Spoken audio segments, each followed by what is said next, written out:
নমস্কার বন্ধুরা, কফি হাউসের আড্ডা ভার্চুয়ালে আপনাদের সবাইকে স্বাগত। আমি অভিদীপ। আজকে আমাদের সাথে যিনি রয়েছেন তিনিও একজন প্রবাসী বাঙালি। এই মুহূর্তে উনি জয়েন করেছেন সুদূর অস্ট্রেলিয়া থেকে। আপনারা যারা ও কলকাতা রেডিওর পুরনো দর্শক শ্রোতা তারা চিনবেন ডেফিনেটলি। আমাদের আগের অডিও পডকাস্ট সিরিজে সমাধির সাথে আমরা একটা এপিসোড করেছিলাম, সেখানে আমরা প্রবাসের দুর্গাপুজো নিয়ে প্রচুর আড্ডা মেরেছিলাম। আজকে সমাধির সাথে আমরা যে বিষয়টা নিয়ে কথা বলবো, সমাধির বই reluctant homebody to unanticipated globetrotter, এই বইটা কিছুদিন আগে প্রকাশিত হয়েছে। সেই বইটা নিয়ে আজকে আমরা কথা বলবো। এর আগে সমাধির বই নিয়ে আমরা কথা বলেছিলাম অদ্ভুত অডবুক নিয়ে। আজকে সমাধির নতুন বইটা নিয়ে আমরা কথা বলবো। সমাধির সাথে বিভিন্ন বিষয় নিয়ে পৃথিবী ঘুরে বেড়ানো, ওনার জার্নি, 40টা দেশ ভ্রমণের অভিজ্ঞতা, এসব কিছু নিয়ে আমরা কথা বলবো। তার আগে যেটা আমরা শুরুতে প্রত্যেকবার বলি, সমাধি, ওয়েলকাম টু কফি হাউসের আড্ডা ভার্চুয়াল। Thank you. সব সময় ভালো লাগে। আমি তো অপেক্ষাই করছিলাম কবে আবার একটা পডকাস্ট হবে। এই ভার্চুয়াল আড্ডাটা দারুণ ইন্টারেস্টিং চলছে, আমি শুনছিও। So really thank you. অনেক ধন্যবাদ আমাদের সময় দেওয়ার জন্য। তুমি এখন জয়েন করছো প্রায় ভোর রাত। তুমি এই সময় উঠে ফ্রেশ ট্রেশ হয়ে জয়েন করেছো আমাদের সাথে আড্ডা দেওয়ার জন্য। Thank you very much. আমরা এবার প্রশ্নে ঢুকবো। তুমি তোমার বই মোটামুটি যে বিষয়টা নিয়ে লিখেছো, যে কলকাতা শহরের নিশ্চিন্ত আশ্রয় থেকে সারা পৃথিবীতে 40টা শহরে পাড়ি দেওয়া একটা মেয়ের জার্নির গল্প। তো শুরুর গল্পটা দিয়ে যদি আমরা শুরু করি, মানে তুমি তো কলকাতায় বর্ন অ্যান্ড ব্রট আপ, সেখান থেকে প্রথম বিদেশে পাড়ি দেওয়া বা পা জমানোর গল্পটা যদি একটু বলো আমাদের। হ্যাঁ। তো আমার আম, পরিবার, যেভাবে আমি বড় হয়েছি কলকাতায়, একেবারেই কলকাতা, এবং যেভাবে বড় হয়েছি জয়েন্ট ফ্যামিলি। আমার বাবা খুব তবলা বাজাতে ভালোবাসতেন, আমার জ্যাঠা ঢোল বাজাতেন, কাকা আঁকতেন, আমার মা রাজনীতি করতেন। টিপিক্যাল মা মা ঠিক নয়, গিটার বাজাতেন। আমার মনে হতো যে আমার ঘেরাটোপটাই এনাফ, মানে আমার মেন্টাল হেলথ, আমার সমস্ত কিছু, বড় হওয়া, আমার চেনা পরিচিত ঘেরাটোপ, এটাই এনাফ। আমার বাইরে যাওয়ার আম, না কোনো চিন্তা ভাবনা, না কোনো প্ল্যান, কোনো কিছুই ছিল না। বাইরে যাওয়া মানে সেটা ঘুরতে যাওয়া, এবং সেটাও আমার ঘেরাটোপের লোকজনের সাথে। আমার স্কুল কলেজ ইত্যাদি চেনা পরিচিত লোক, তার সাথে আমি পছন্দ করতাম। খুব কমফর্ট একটা জোনে ছিলাম। এবং আহ, আমার মনে হতো কলকাতাই সব। ছোটবেলায় এই রকম এই জয়েন্ট ফ্যামিলিতে আড্ডা হওয়া, দুর্গাপুজোর সময় নাটক, থিয়েটার এসব দেখা বাড়িতেও হতো। এই করতে করতে আমার মনে হতো যে আমার বোধহয় বড় হয়ে একটা থিয়েটার গ্রুপে আমি জয়েন করব। ছোটবেলা আবৃত্তিও শিখেছিলাম, ভয়েস নিয়ে কাজ করা, একটু উচ্চারণ নিয়ে কাজ করা, এগুলোতে আমার খুব ইন্টারেস্ট ছিল। তাই আমি ভাবতাম যে এটাই এটাই আমার ভবিষ্যৎ হবে। এই অবস্থায় যেটা হলো, আমার 17 বছর বয়সে আমার বাবা মারা গেলেন। এবং তখন ধীরে ধীরে রিয়ালিটি চেকটা তৈরি হতে শুরু করলো যে থিয়েটার নিয়ে বোধহয় জীবন সেভাবে কাটানো যাবে না। একটা রিয়েল কিছু, মানে একটা একটা কিছু কেরিয়ার দরকার, যাতে ফিনান্সিয়াল স্টেবিলিটি থাকে। এবং ইঞ্জিনিয়ারিং এ অলরেডি তখন জয়েন করেছি, কলেজে থিয়েটার করছি, কিন্তু জানি যে আমাকে চাকরি বাকরিতে ঢুকতেই হবে। একটা কলকাতার চাকরি যখন জয়েন করলাম, তারা আমাকে দিল্লি পাঠালো 1 মাসের জন্য। দিল্লি থেকে আমাকে বলল যে আমার মালয়েশিয়া যেতে হবে আরো 1 মাসের জন্য। আর আমার কাছে কোনো পাসপোর্টও ছিল না। আমি ভেবেছিলাম এটা বলেই ড্র্যাগড হয়ে যাবে, ওরা অন্য কাউকে দিয়ে দেবে, অ্যালাইন করে দেবে, আমি থেকে যাব। ওরা বললে না, তোমাকে পাসপোর্ট করিয়ে নাও, তুমি উই ক্যান ওয়েট। এবং সেইখান থেকে আমার জার্নি শুরু। আমি দিল্লি যাওয়া, তারপরে ইমিডিয়েটলি মালয়েশিয়া যাওয়া। এবং প্রত্যেক রাতে আমি কাঁদতাম, এটা আমার মনে আছে, আমি কাঁদতাম বাড়িতে ফোন করে। আহ, আমাদের আড্ডা যখন আরো বাড়বে আমি বলবো ফোন করাটাও কত ডিফিকাল্ট ছিল। কিন্তু বেসিক্যালি এইটা হচ্ছে স্টার্ট, যেখানে আমার কাছে বিদেশ যাওয়াটা একটা টর্চার ছিল আমার জন্য। আমার কলিগরা যেটাকে খুব অপরচুনিটি মনে করছিল, আমার মনে হচ্ছিল আমার torture. So that's how it started. তো এই যে জার্নিটা তোমার শুরু হলো, তারপর থেকে তো তোমার পায়ের তলায় সর্ষে, তুমি পৃথিবীর 40টা দেশ চষে ফেলেছো ইতিমধ্যেই। নিশ্চয়ই উইশ লিস্টে আরো অনেক কিছু আছে তো। তোমার বইয়ের নামের মধ্যে একটা গল্প আছে, মানে from reluctant homebody to unanticipated globetrotter. এই যে একটা ট্রানজিশনের মধ্যে দিয়ে তুমি গেছো, তো মোটামুটি কোন সময়টা এটা মানে অনুভব করা শুরু করলে? হ্যাঁ, মানে যেটা হলো যে আমি তো সামহাউ ফোর্সড, যেটা আমি গেলাম মানে সামহাউ একে আমার একটা ফ্লো এর মধ্যে দিয়ে যাওয়া। এবং আমি ভাবছিলাম যে ঠিক আছে, এইবারটা গেলাম, এরপরে হয়তো আর যাচ্ছি না, আমি ট্রাভেল করছি না, আমি আবার কলকাতায় ফিরছি। মালয়েশিয়া হলো।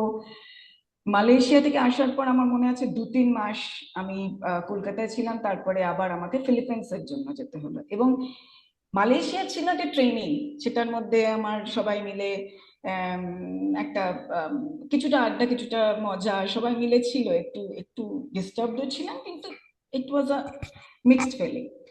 ফিলিপিন্স ছিল ফার্স্ট টাইম যখন আমি রিয়েলি কাজের জন্য গেলাম, এবং 6 মাস।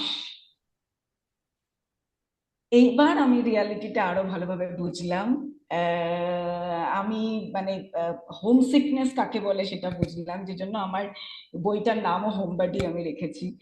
আম, সেই লোনলিনেস, হেল্পলেসনেস, এই জায়গা থেকে মানে আমার কাছে উইকেন্ডটা ফেভারিট, মানে উইকেন্ডটা একদম অসহ্য ছিল, একদম ফেভারিট ছিল না। আমার মনে হতো যে পুরো সব সময় যদি আমি কাজের মধ্যে থাকি, আমি ভুলে থাকছি, সেটা বেটার হবে।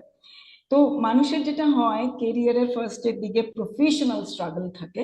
আমার কাছে প্রফেশনাল স্ট্রাগল তো ছিলই, প্লাস অ্যাটমসফিয়ারিক, যেটা আমি বাড়িতে থাকলে হয়তো অনেক বেশি কমফোর্টেবলি কাজ করতে পারতাম, সেটা ছিল না। তো সেই সেই চ্যালেঞ্জটাও ছিল। তো ট্রানজিশন তো আমার সেখান থেকেই শুরু হয়ে গিয়েছিল। তো একটা কথা আছে না, ট্রাভেল ব্রডেন্স দ্য মাইন্ড। তো তুমি মোটামুটি মানে এটা উম, মানো, মানে তোমার নিজের জীবনে এটার কোনো প্রমাণ পেয়েছো? তুমি তো মোটামুটি 40টা দেশ ঘুরেছো এখন। আজকে দিনে দাঁড়িয়ে যদি তোমায় জিজ্ঞেস করি। একেবারেই একেবারে আমি আমি আমি বদলে গেছি, অফকোর্স। আমি কতটা বদলেছি আমি নিজে বলতে পারবো না, কিন্তু আমার মনে হয় আমি বদলাচ্ছি, বদলেছি। এবং ডেফিনেটলি আমার আমার দুটো কোট ট্রাভেল রিলেটেড সব সময় মনে হয়। একটা হচ্ছে গুস্তাভে বলেছেন যে ট্রাভেল মেক্স ইউ মডেস্ট। ট্রাভেলের মাধ্যমে আমরা বুঝতে পারি যে আমরা পৃথিবীর কত ছোট জায়গাতে রয়েছে, আমরা কত ছোট পৃথিবীর কম্প্যারিজনে। তো এটা যখনই আমি ফিল করব, তখনই আম, আমি আমার জীবনের পার্সপেক্টিভ চেঞ্জ হয়ে যাবে, সেটা হয়েছে। আর আরেকটা যেটা আমার বইতে লেখা আছে, সেটা ইবান বাতুতার একটা কোট, যে travelling, it leaves you speechless, then turns you into a storyteller. যেটা আমার লাইফে হয়েছে, যে আমি প্রথমে স্পিচলেসই ছিলাম, আর তারপরে আমি সেটাকে সবাইকে শেয়ার করছি, আমি বইয়ের মাধ্যমে করছি, লিখছি যেখানে সম্ভব। বেসিক্যালি আমি আমার আমার লাইফের পার্সপেক্টিভ চেঞ্জ হয়েছে। আমি কয়েকটা উদাহরণও দিতে পারি, যেমন ধরো জেনারেলাইজ কোনো কিছুকে না করা। একটা একটা একটা কান্ট্রির নাম শুনেই আমার চোখের সামনে কিছু একটা চলে এলো, তাদের স্কিন কালার বা তাদের একটা একটা কোনো বিহেভিয়ার, একটা কোনো অ্যাটিটিউড, এগুলো জেনারেলাইজ করার উদাহরণ, সেটা না করা। জাজ না করা, চেষ্টা না করা, অ্যাটলিস্ট মানুষের কথা শোনা, ওভারল্যাপ না করা, মানুষকে অবজার্ভ করা। যেমন অ্যানিমাল লাভ। আমি আমি দেখেছি, আমি আমাকে কেউ, আমার একজন কলিগ, তিনি আমাকে তার বাড়িতে ইনভাইট করেছিলেন। তার বাড়িতে এমনিতেই ভীষণ ভিড়, মানে অলরেডি 3জন বাচ্চা, হাজবেন্ড ওয়াইফ ইত্যাদি, তার সাথে 4টে বেড়াল। এবং 4টে বেড়ালের মধ্যে একটা বেড়াল অন্ধ। আমার কাছে যেমন সেটা জীবনের বিশাল একটা পার্সপেক্টিভ ওপেন করেছে, কারণ মানে একটা মানুষ কতটা আহ, ভালোবাসতে পারে অ্যানিমালসদের, যে তাদেরকেও অন্ধ হোক যাই হোক ফ্যামিলি হিসেবে তাকে রেখেছে, মানুষ করছে, কেয়ার করছে। সেও এদিক ওদিক পড়ে যাচ্ছে, কিন্তু তারা কেয়ার করছে, বাচ্চারাও তাই। আমরা ডিনারের পরে হাঁটতে গেলাম একটা নির্দিষ্ট জায়গায়, সে বিড়ালদের খাবার দেওয়া হয়, সেখানে আমরা খাবার দিলাম, আরো অনেক পাড়ার বিড়াল জড়ো হলো। এই সমস্ত, আমি এটা একটা এক্সাম্পল, বাট এটা আরো আরো অনেক অনেক অনেক উদাহরণ আছে যেগুলো দেখেছি। আরেকটা উদাহরণ আমার চট করে মনে পড়ছে, ট্রেন। ট্রেন যে পৌঁছয় সময় বা সময়ের আগে, এটা আমি ট্রাভেলে ফিল করেছি। কারণ আমাদের দেশে ট্রেন মানেই আমাদের একটা অন্য ধারণা আছে, তাদের একটা কন্টিনিউয়াস কনসিস্টেন্সি আছে ডিলে করবার। এইরকম এম, খাবার দাবারের যে প্রচন্ড পরিমাণে সস আর লঙ্কা না দিয়েও খাওয়া যায়, খাবারের যে অরিজিনাল ফ্লেভারটাও নেওয়া যায়, সেটা আমি ট্রাভেলের মাধ্যমে জানতে পেরেছি। সো এগুলো ছোট ছোট উদাহরণ, কিন্তু আমার যেটা মনে হয় ট্রাভেল জীবনকে বদলে দেয়। আমি সাংঘাতিক ভাবে চেঞ্জ, সেটা আমি আমার যতটা আমি চেঞ্জ হয়েছি সেটা আমি স্টোরি টেলিং এর মাধ্যমে মানুষকে বলতেও চাই, যদি সামহাও সেটা কাউকে হেল্প করে। তো এতগুলো দেশ, এত রকম সংস্কৃতির সাথে তোমার পরিচয় হয়েছে, মোটামুটি যদি জিজ্ঞেস করি যে সবচেয়ে বেশি মিল আর অমিল, বা ধরো মানে বাঙালি কালচারের সাথে সবচেয়ে বেশি মিল কোন কালচারের বা কোন দেশের সাথে তোমার মনে হয়েছে, বা সবচেয়ে বেশি অমিল? হ্যাঁ, আমি যেটা বলবো আমি জানি না সেই উত্তরটা একেবারেই কোয়েশ্চেনের সাথে জাস্টিফাইড হবে কিনা, কিন্তু একটা মজার মিল বলি ফার্স্ট অফ অল। আর এই উত্তরটা একটু বড় হতে পারে, তো তুমি আমাকে ইন্টারাপ্ট করো যদি প্রচন্ড বড় না না, হয়ে একদম যাচ্ছে। বলো। মজার মিলটা হচ্ছে আমার নামের সাথে ফার্স্ট, সোমা। সোমা নামের মানে জেনারেলি হচ্ছে, আমরা আমরা সংস্কৃত অনুযায়ী আমরা জানি চাঁদ, বা চাঁদের আলোর সাথে সোমরস, ওই ড্রিঙ্ক, ওই ওটার সাথে যোগাযোগ আছে ইত্যাদি। এ- আমি জাপানে গেলাম, সেখানে দেখলাম তাদেরও এই সোমা এই নামটার একটা বিরাট অর্থ আছে, এবং সেটা হচ্ছে তাদের একটা ক্ল্যান আছে সামুরাই। সামুরাই সামুরাই ক্ল্যানদের সারনেম হয় সোমা। এবার গল্পটা এখানেই শেষ নয়, তোমার প্রশ্ন ছিল বাঙালিদের সাথে। এখানে একটা বাঙালিদের বিশাল কানেকশন আছে। আমাদের যে বিপ্লবী স্বাধীনতা সংগ্রামী রাসবিহারী বসু, তার সাথে কানেকশন। তিনি যখন ইংরেজদের থেকে পালিয়ে, ইংরেজরা তাকে খুঁজছে, ইংরেজ থেকে পালিয়ে রবীন্দ্রনাথের আত্মীয়ের নাম করে পালিয়েছিলেন জাপানে, এবং এই সামুরাই পরিবার, একজন সোমা পরিবারই ওনাকে আশ্রয় দিয়েছিল থাকতে। এখানেই শেষ নয়, উনি সেই সোমা পরিবারের মেয়েকে বিয়ে করেছিলেন। ওনার ওয়াইফের নাম তোসিকো সোমা। আর ইন্ডিয়ান কারি, ফার্স্ট ভারতবর্ষের চিকেন কারি, এটা উনি জাপানে ইন্ট্রোডিউস করিয়েছিলেন ওই তোসিকো সোমার রেস্টুরেন্টে, যেটা এখনো চলে শিনজুকু বলে একটা শহরে। তোসিকো সোমা আর রাসবিহারী বসুর ছবি আছে অথেন্টিক ড্রেসে। আর সেটা একটা বিরাট কানেকশন, আমার নামের থেকেও অনেক ঊর্ধ্বে বাঙালি একটি কানেকশন, আমি খুব প্রাউড ফিল করি এটাতে। আরো একটা উদাহরণ চট করে মনে পড়ছে যে থাইল্যান্ড একটা বুদ্ধিস্ট কান্ট্রি, ইন্দোনেশিয়া একটা মুসলিম কান্ট্রি, কিন্তু সেখানে আমরা রামায়ণের গল্প দেখতে পাই। এয়ারপোর্ট থেকে শহরে রামায়ণের কাহিনী চারিদিকে বিবৃত, নানা ছাপ আছে। এটা খুব অদ্ভুত মিল।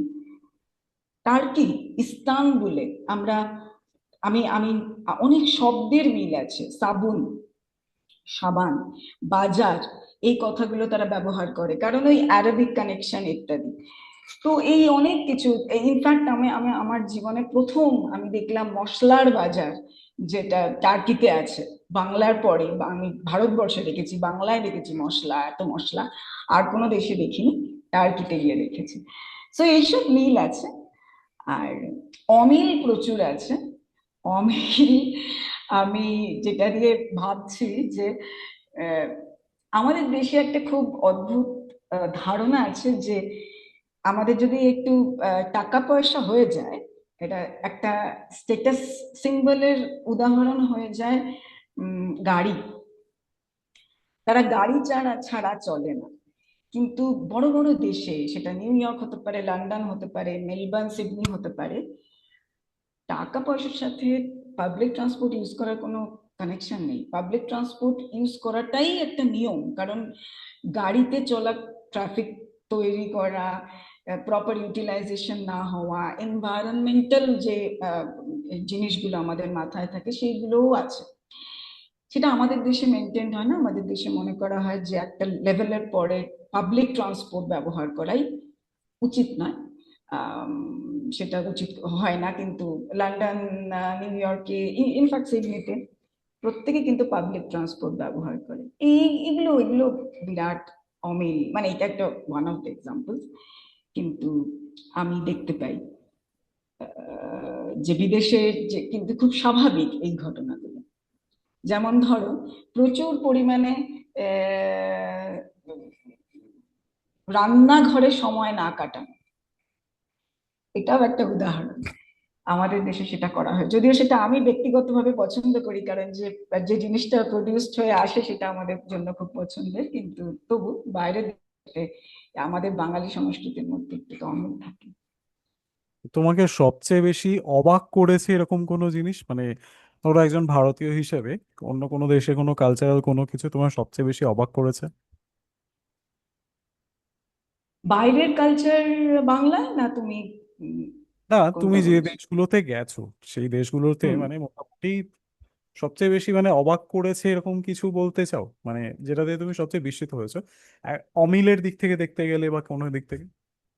আমার মনে হয় হ্যাঁ, আমার প্রথম আমার আমার আমার ট্রাভেলের যেহেতু বিষয়টা খুব অদ্ভুত, আমি খুব প্ল্যান করে কোথাও ট্রাভেল করিনি, আমি বেশি রিসার্চ করে কোনো কোথাও যাইনি, সবকিছু ভীষণ অটোমেটিক হয়েছে।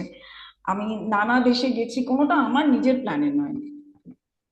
আমি যেরকম ভাবে ফ্লো হয়েছে সেভাবে আমি গেছি। তো আমার সেই জার্নিতে আমি দেখেছি জার্সি আইল্যান্ড, ইউকে এর একটা ছোট্ট আইল্যান্ড হচ্ছে জার্সি আর গার্নসি। জার্সি আইল্যান্ডে আমি যখন গেছি, আমি প্রথম ফিল করলাম যে রাস্তায় অপরিচিত লোকেরা দেখে হাসছে। এটা আমার কাছে, বিশেষত মেয়ে হিসেবে, আমি জানি না তুমি এটার সাথে কতটা রিলেট করবে, ছেলেদেরও আমার মনে হয় আছে, কিন্তু মেয়ে হিসেবে রাস্তায় যে কারোর সাথে আই কন্ট্যাক্ট হচ্ছে আর সে হাসছে, এটা আমাদের দেশে, আমাদের বাংলায় বা ভারতবর্ষে একটু টেনশনের। কারণ আমরা সবসময় একটুখানি ডাউটফুল থাকি, সন্দেহ হয় কি কারণ, এর পেছনে কি কোনো কারণ আছে। আমি ধরো ছবি তুলছি জার্সি আইল্যান্ডে, আর তারা আমাকে বলছে আমরা কি পিকচার তুলে দিতে পারি আপনার। এটা আমি আমার দেশেতে একটু চমকেই যাব, জানি না এর পেছনে কি অর্থ আছে, সে বোধহয় ফোনটা নিয়ে পালাবে কি ক্যামেরা নিয়ে পালাবে। মানে এটাও ঠিক নয়, আমি জানি এটাও তো ট্যাবু, কিন্তু এইভাবেই আমরা বড় হচ্ছি, এইভাবে আমার তো মানতে বাধা নেই। এইগুলো আমাকে অবাকই করেছে। জার্সি আইল্যান্ডে যেটা খুব ন্যাচারাল, একটা মানুষকে দেখে মানুষের হাসা, একজনকে দেখে হেল্প করা, এটা তো অদ্ভুত, এমনই তো সুন্দর পরিবেশ আমরা চাই। তো এটা আমাকে খুব অবাক করেছে। জাপান, ফিলিপিন্স, এদের এটিকেট আমাকে খুব অবাক করেছে। রেসপেক্ট কি লেভেলে হয়, আমাদের রেসপেক্ট দুদিনের হয়, তারপর আমরা ভুলে যাই। আগেন আমি হয়তো সমস্ত আহ, উম, ভারতবর্ষের বা বাংলার মানুষকে নিয়ে বলবো না, সবসময় এক্সেপশন আছে, কিন্তু মোরাললেস আমরা যা দেখি, রেসপেক্ট সেটা কত স্ট্রং সেটা আমি ওখানে ফিল করেছি। তারপরে ভীষণ অবাক হয়েছি সুরিনাম। এই যে এই দেশগুলোর নামও আমরা তেমন ভাবে জানি না, কিন্তু তারা বছরের পর বছর, জেনারেশনের পর জেনারেশন ভারতবর্ষ থেকে ওখানে গিয়ে রয়েছে। ভারতবর্ষের কালচারকে তারা বোধহয় ভারতীয়দের থেকেও বেশি মেনটেন করছে। তাদের বাড়ির সামনে ত্রিশূল, তারা ভারতবর্ষের কোনোদিন ভারতবর্ষে আসেও নেই, কিন্তু আহ ভারতবর্ষের সমস্ত খোঁজ নেয়। তারা ওই ল্যাঙ্গুয়েজটাও জানে না, কিন্তু তারা জানতে ইচ্ছে রাখে। রুট, নিজের শিকড়কে না ভুলে যাওয়া, এই জিনিসগুলো আমাকে খুবই অবাক করেছে। বেশ, এবার আমাকে একটা কথা বলো, মানে এখন তো বেড়াতে যাওয়ার ব্যাপারটা অনেকটা ইজি হয়ে গেছে, রাইট? আমরা মানে প্রযুক্তি নির্ভর একটা সময় সব সময় মোটামুটি ইন্টারনেটের ঘেরাটোপের মধ্যে রয়েছি, সেখানে আমাদের live location, Google map, WhatsApp video সমস্ত কিছু রয়েছে, অনেক সুবিধাই রয়েছে। তো এই সুবিধাগুলো ছাড়া ঘুরতে যাওয়ার অভিজ্ঞতা হয়েছে তোমার, বা মানে সে কেমন, মানে সেরকম অভিজ্ঞতা কিছু হয়েছে, বা মানে কোথাও গিয়ে হারিয়ে গেলে বা এরকম কিছু হয়েছে কখনো? অবশ্যই, মানে আমার ট্রাভেল শুরু হয়েছে 2008 সালে। তখন হোয়াটসঅ্যাপের কোনো কনসেপ্ট ছিল না, এবং ফোনও তখন আনস্মার্ট, রাইট, ছোট বাটন ফোন। আম, আমি আরো একটু জানিয়ে দিতে চাই, তুমি জানো কিন্তু অডিয়েন্স যারা দেখছেন তাদের একটু ইন্টারন্যাশনাল রোমিং এর ব্যাপারে জানিয়ে দিতে চাই। ইন্টারন্যাশনাল রোমিং যেটা ফোনে এনেবল করা যায় এখন, সেটার মানে হচ্ছে আমাদের দেশের নেটওয়ার্ক, ভারতবর্ষের নেটওয়ার্কের সাথে আমি যেই দেশে যাচ্ছি, বিদেশে যাচ্ছি, সেই দেশের লোকাল নেটওয়ার্কের যদি একটা পার্টনারশিপ থাকে, তবেই আমার ইন্টারন্যাশনাল নেটওয়ার্ক রোমিং এনেবল করলে সেখানে গিয়ে আমি কানেকশন পাবো। ফলে আম, আমার যদি এখন আমি একটা আম, অজানা দেশে যাই, আরুবা, সেই আরুবার সাথে যদি আমার ভারতবর্ষের নেটওয়ার্কের পার্টনারশিপ না থাকে, তাহলে আমি সেখানে ইন্টারন্যাশনাল রোমিং এনেবল করলেও আমি কোনো নেটওয়ার্ক পাবো না। ফোনের কথা বলছি।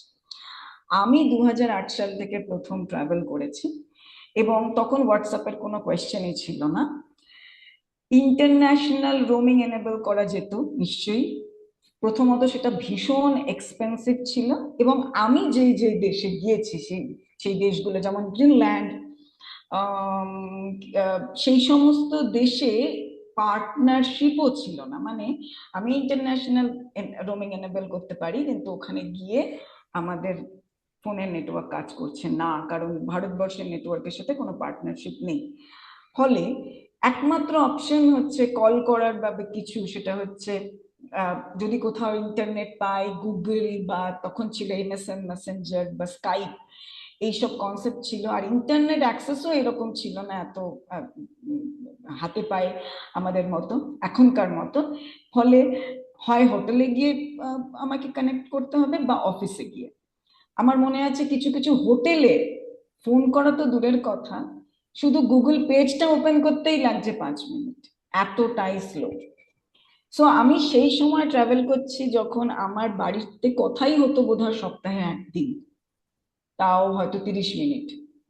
মানে যেই সময় আমি ভীষণ হোমসিক, যে সময় আমার হোমের সাপোর্ট বেশি জরুরি ছিল, সেই সময়তেই আমি বেশি কমিউনিকেট করতে পারিনি। সেই চ্যালেঞ্জগুলোর মধ্যে আমাকে থাকতে হয়েছে, নিজেকে নিজেকে সাপোর্ট করতে হয়েছে। তো সেই সব ভয়ঙ্কর দিন। আজকের দিনে তো আমি বলবো পিপল আর সো ব্লেসড যে হোয়াটসঅ্যাপ আছে, ইন্টারনেট প্রত্যেকটা এয়ারপোর্টে প্রায় এখন ফ্রি। রাস্তাঘাটে, সিডনিতে রাস্তাঘাটেও অনেক জায়গায় টাওয়ার আছে যেখানে ওয়াইফাই পাওয়া যায়। সেসব ছিল না। গুগল ম্যাপ ভীষণ ছিল না, যদি থাকছেও আমার কাছে স্মার্টফোন নেই যে আমি গুগল ম্যাপ ইউজ করবো। ট্যাক্সিতে যদি যাই, আমার ট্যাক্সি ড্রাইভারকে কমপ্লিট ট্রাস্ট করতে হচ্ছে। সে যেখানে নিয়ে যাচ্ছে আমাকে সেখানে যেতে হবে, আমি লাইভ লোকেশন কিছু দিতে পারছি না। ম্যাপ যদি চাই, আমার ফিজিক্যাল ম্যাপ, পেপার ম্যাপ, আমি হোটেল থেকে পেপার ম্যাপ নিচ্ছি, হাতে হাতে নিয়ে নিয়ে জিজ্ঞেস করতে করতে যাচ্ছি। আবার ল্যাঙ্গুয়েজ প্রবলেমও আছে, তো আমি রাস্তায় যদি কারোকে আমি জিজ্ঞেসও করি, সে বুঝবে তারপর বলবে ইত্যাদি। আমার এরকম অভিজ্ঞতা আছে, ইশারা ইঙ্গিত করে হাত দিয়ে চার্চ এরকম করে দেখিয়ে, মানে সে ভয়ানক। কিন্তু আজকের দিনে দাঁড়িয়ে সেটা ভাবলে একদিক দিয়ে মনে হয় যে সেটাও এক একটা ছোট ছোট ইন্টারেস্টিং ঘটনা, ছোট ছোট অ্যাচিভমেন্টস, কিন্তু ভেরি ট্রাবলসাম। আজকের দিনে ট্রাভেল অনেক ইজি। হারিয়ে যাওয়ার অভিজ্ঞতা তেমন হয়নি, কারণ আমি একটু কেয়ারফুল ছিলাম। আমি তো খুব, মানে একটা ভ্যাগাবন্ডের মতন বেরিয়ে পড়িনি, একটা প্রফেশনাল রেসপন্সিবিলিটি নিয়ে যাচ্ছিলাম। ফলে আমি যখন তখন যেখানে সেখানে যাব না। আমাদের অফিসেরও কিছু ডেকোরাম ছিল যেগুলো মেনটেন করতে হতো। আমি আমি যখন আফ্রিকায় গেছি, আমাদের ভেরি স্ট্রিক্ট টাইমিং ছিল যে তার মধ্যেই আমাকে গাড়িতে যেতে হবে, তার মধ্যেই আমাকে হোটেলে ফিরতে হবে ইত্যাদি, কারণ সিকিউরিটি মেনটেন করতে হবে। ফলে হারিয়ে যাওয়া তেমন হয়নি, তবে আমার জিনিস হারিয়ে গেছে হয়েছে। আমি রেস্টুরেন্টের ল্যাপটপের ব্যাগ সাইটে রেখেছি, ইটস গন, স্টোলেন, সেটা চলে গেছে। সবকিছু, আমার টাকা, আমার ল্যাপটপ, সে সব ছিল ওখানে, তো সেসব চলে গেছে। এরকম খুব চ্যালেঞ্জেস এর মধ্যে পড়েছি। তখন কল করতে পারছি না, কারণ আগেন রোমিং ইত্যাদির সমস্যা। চ্যালেঞ্জেস তো ছিল। যখন আমি, আমাদের আগের একটা পর্ব ছিল সেখানে আমি বলেছিলাম যে ইউক্রেন রাশিয়ার যুদ্ধের মধ্যে আমি পড়েছিলাম, আমি ইউক্রেনে ছিলাম সে সময়, তো যুদ্ধ পরিস্থিতি। আমার বাড়িতে চিন্তা করছে আমি কোথায় আছি কি আছি, কিন্তু আমি কল করে জানাতে পারছি না, কারণ নেটওয়ার্ক জ্যাম ইত্যাদি। সেই সব দিন থেকে আজকে মানুষ অনেক অনেক সুবিধের অবস্থায় রয়েছে, এটাই আমি বলবো। সেই সময় অনেক চ্যালেঞ্জেস ছিল, তবে আজকে আবার এত সুবিধের পরেও মানুষ কতটা কমিউনিকেশনের মধ্যে থাকে সেটাও দেখা।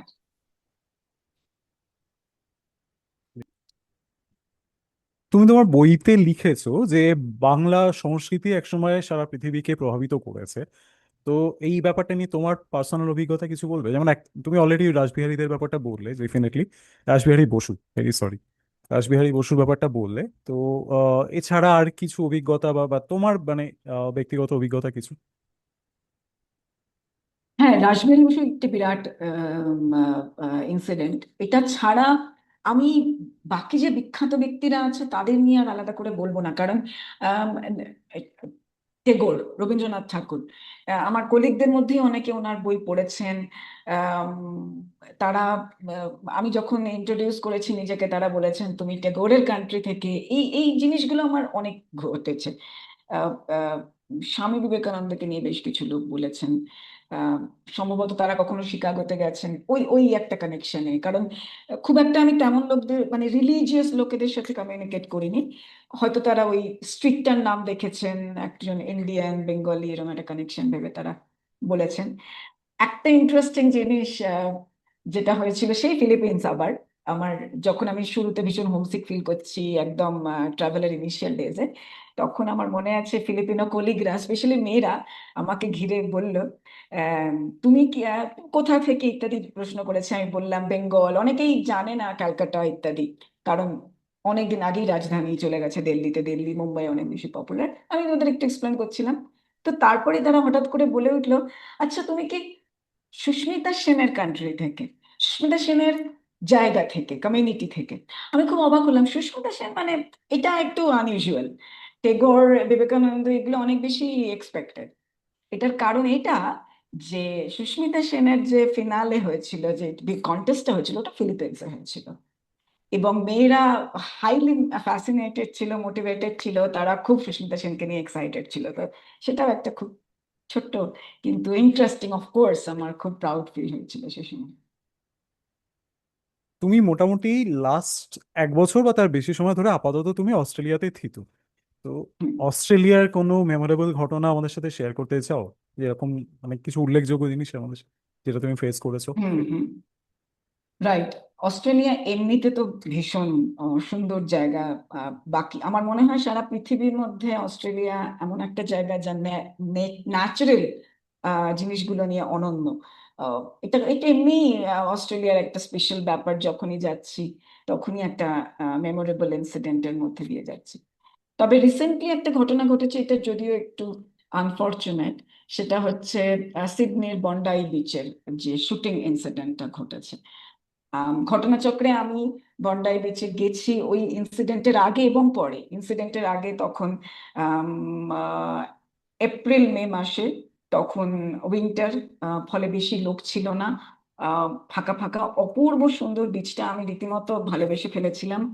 আহ, যদিও ঘটনাচক্রে আমি নিজে একটি সমস্যার মধ্যে পড়েছিলাম, আমার কিছু জিনিস হারিয়ে গিয়েছিল ওই বিচে। তখন জল পুলিশ ইত্যাদি লোকেরা হেল্প করে সেটা রিকভার করেছিল। ইটসেলফ আমার নিজেরই একটা মেমোরি আছে সেখানে, ছোট্ট। এবং তারপর যখন আমি আমি সেখানে আরো কিছু আইডেন্টিফাই করেছিলাম। হিউ জ্যাকম্যান যিনি আছেন, বিখ্যাত অ্যাক্টর, তার নিজস্ব বাংলো আছে ওখানে। তাকে মাঝে মাঝে দেখাও যায়। তো কিছু লোকজন আমাকে বললো যে তুমি মাঝে মাঝে চলে আসবে, তাহলে ওনার দেখা পাবে মানে ইত্যাদি। তো তুমি কি খুব খুব ওলভারিনকে দেখতে ফ্যাসিনেটিং। পেয়েছিলে?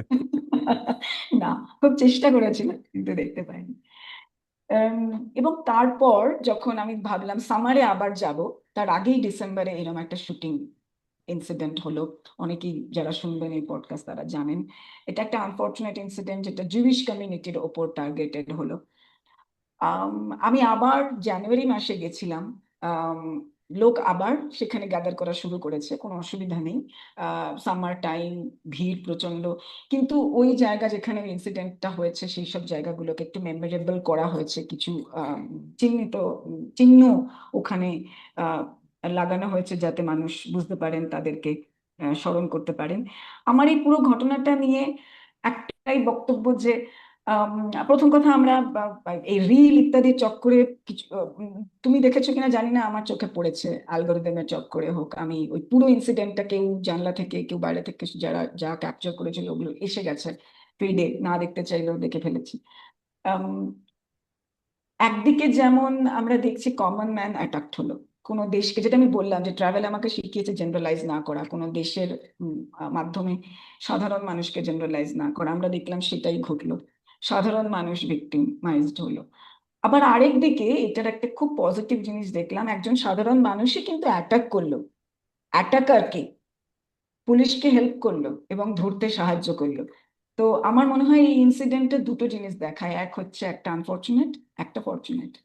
কমন ম্যান ভিক্টিমাইজড হলো, আবার কমন ম্যানেরই কারেজ আমরা দেখতে পেলাম। ডেফিনেটলি। তোমার ঘুরে বেড়ানো, বিভিন্ন সংস্কৃতি দেশের মানুষের সাথে তোমার এক্সপোজার, তোমার অভিজ্ঞতা, এগুলো নিয়ে তো মোটামুটি আমরা কথা বললাম। এবার যদি তোমার লেখক সত্তা নিয়ে আমরা কিছু কথা বলি, তো ডেফিনেটলি তোমার লেখা তো আমি পড়েছি আগে, খুব সুন্দর, মানে একটা হিউমার আছে তোমার লেখার মধ্যে, পড়তে বেশ মজা লাগে। তো আহ, এই যে মানে লেখালেখির ব্যাপারটা, তো মানে তুমি লেখার সময় কি ডায়েরির উপরে বেশি নির্ভর করো, না তোমার মানে মেমোরি থেকেই বেশি লেখো? মেমোরি, আমার কোনো ডায়েরি নেই, কিছুই নেই। যা লিখেছি, ইনফ্যাক্ট আমি 2008 সালের থেকে যা আমার স্মৃতি সবটাই লেখা আছে এই বইতে। আমি ভেরি শিওর যে আমি বেশ কিছু ইনসিডেন্ট মিস করছি, কিন্তু ওই যা আমার মনে আছে তাই আমি লিখে ফেলছি। তুমি আমাকে এই কোয়েশ্চেন করলে একটা জিনিস মনে পড়লো। আম, সত্যি মেমোরির ওপরে বিশ্বাস করা উচিত নয়, তবে কিছু কিছু ইন্টারেস্টিং ঘটনা হয়ে যায়। মেমোরির অনেক লেয়ার্স আছে, আমরা সেগুলো সাইন্টিফিক্যালি কিছু ডিসকভার করতে পারি, কিছু পারি না, কিছু আমি আমি ব্যক্তিগতভাবে জানি না, অত পড়াশোনা আমি করিনি মেমোরি বা সাইকোলজি নিয়ে। একটা ঘটনা আমি বলি তোমায়। আমি ইস্তানবুলে গেছি, ইস্তানবুলে আমি অনেকটা সময় স্পেন্ড করেছি, মানে কখনো 6 মাস কখনো 3 মাস, এরকম করে করে প্রায় 2-3 বছর, আমি যদি সাম আপ করি প্রায় 2-3 বছর আমি ইস্তানবুল টার্কিতে স্পেন্ড করেছি। অবশ্যই টার্কির খাবার খেয়েছি, দুরন্ত খাবার সব খেয়েছি। এবার সেগুলো তো আছে, স্মৃতি ছবি টবি তোলা আছে ইত্যাদি। আমি লাস্ট ইয়ারে হায়দ্রাবাদ গেছিলাম। হায়দ্রাবাদে খাবার খেয়েছি। হায়দ্রাবাদ বাঙালিদের কাছে একটা ফুড প্যারাডাইস হওয়া উচিত, আমি জানি না বাঙালিরা শুধু বিরিয়ানি বলে, কিন্তু হায়দ্রাবাদে আমার বিরিয়ানি ছাড়াই সবকিছু ভালো লেগেছে, বিরিয়ানিটাই বরং একটু আমি সাইড লাইন করবো। আমি একটু কলকাতা বিরিয়ানির প্রতি বায়াসড, কিন্তু একদম কথা হবে না। সব একদম। আম, হায়দ্রাবাদের হালিম, হায়দ্রাবাদের কাবাব, হায়দ্রাবাদের পাত্তার কা ঘোস্ট, ডিজার্ট, কত রকমের হালুয়া হয়। আরবিয়ান খাবারকে হায়দ্রাবাদ অনেক বেশি অ্যাকাস্টম করেছে। এই জিনিসগুলো নিয়ে কেউ খুব একটা কথা বলে না, কিন্তু আমি খুব এনজয় করছিলাম। এবার সেখানে আরাবিয়ান খাবারের একটা ডিজার্ট আছে, কুনাফে বা কুনাফা। আমি সেটা অর্ডার করেছিলাম। এবার কুনাফা আমি আগেও খেয়েছি, আমি জানতাম আমি আগে খেয়েছি, কিন্তু আমার মনে হলো আরেকবার আমি খাই। খেতে গিয়ে আমার একটা কিছু একটা ফিলিংস এলো, কিছু একটা আছে, মেমরি কিছু একটা আসার চেষ্টা করছে মুনাফার মাধ্যমে। আমি বুঝতে পারছিলাম না সেটা কি। এই ঘটনাটার 1-1.5 দিনের মধ্যেই ক্যাজুয়ালি আমি ইস্তানবুলের ফটোগুলো আমার চোখের সামনে এলো, নট দ্যাট আমি ইন্টেনশনালি ইস্তানবুলেই অ্যালবাম সার্চ করছি, কিন্তু ইস্তানবুলের ছবিগুলো আমার সামনে এলো, এবং আমি ইস্তানবুলে ফার্স্ট টাইম কুনাফা খেয়েছিলাম তার ছবি পেলাম।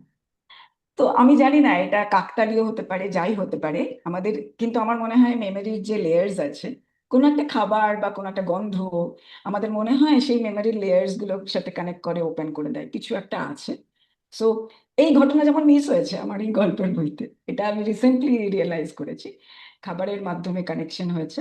সো ইয়েস, মানে ডায়েরি তো নেই, মেমোরির ওপরেই যা আছে আছে, এবং অবশ্যই আমি নিশ্চিত কিছু মিস হচ্ছে। আচ্ছা, এমন কোনো ঘটনা যেটা ধরো তোমার লিখতে ইচ্ছে করেছে কিন্তু তুমি লিখতে পারোনি?